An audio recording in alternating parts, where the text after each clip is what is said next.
কিরে বরুণ, এটা তুই কই নিয়ে আসলি? এটা আদালত বলে না মাছের বাজার বলে রে এগুলাকে? তো মিস্টার কেডি, আদালত এমন হবে না কেমন হওয়া দরকার? আদালতে এসি থাকবে, ফ্যান থাকবে, বসার জন্য জায়গা থাকবে, সবকিছু থাকবে। এটা কেমন আদালত মাঠের ভিতর? শালি পাই না পান্তা বিরিয়ানি চিন্তা।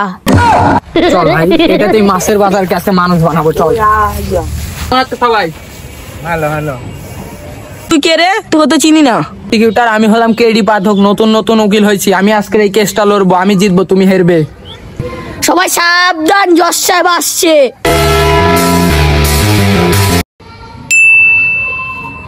সাহেব না অন্য কিছু, এটা তো আমার চুলের মতনও হবে না, চুলের সাইজও হবে না।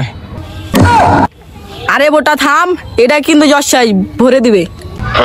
ঠিক আছে, কেস শুরু করা হোক। আদালতের কাজকর্ম শুরু করা হোক। মাই লর্ড, এই নির্দোষ লোকের উপরে তারই পুত্র তার উপরে কেস করেছে বিয়ে না দেওয়ার কারণে। Objection your honour. Granted.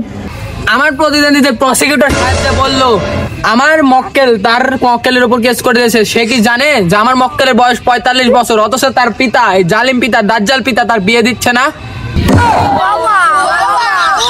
Order কিসের অর্ডার? কিসের না চিল্লা, সবাই চিল্লা।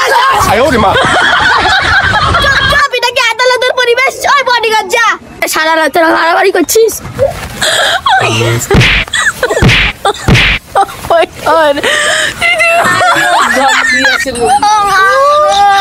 অর্ডার তাড়াতাড়ি কেসের কাজকর্ম শুরু কর, নাহলে একবার ভিন্ডা দিব।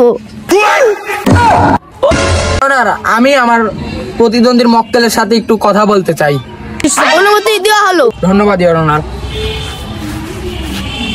বল, যা বলিব সত্যি বলিব, সত্য ছাড়া মিথ্যা বলিব না। যা বলিব মিথ্যা বলিব, মিথ্যা ছাড়া সত্য বলিব না। আমার লাঠিটা লিয়ে আই তো। না না না, যা বলবো সত্য বলিব। মিস্টার মকলেস, আপনি আপনার 45 বছরের ছেলেকে বিয়ে দেন না কেন? কি আর বলবো, কি সাহেব বাড়িতে কিছু কাজ টাজ করে না, ওকে সারাদিন খায় আর ঘুরে। কি বললি?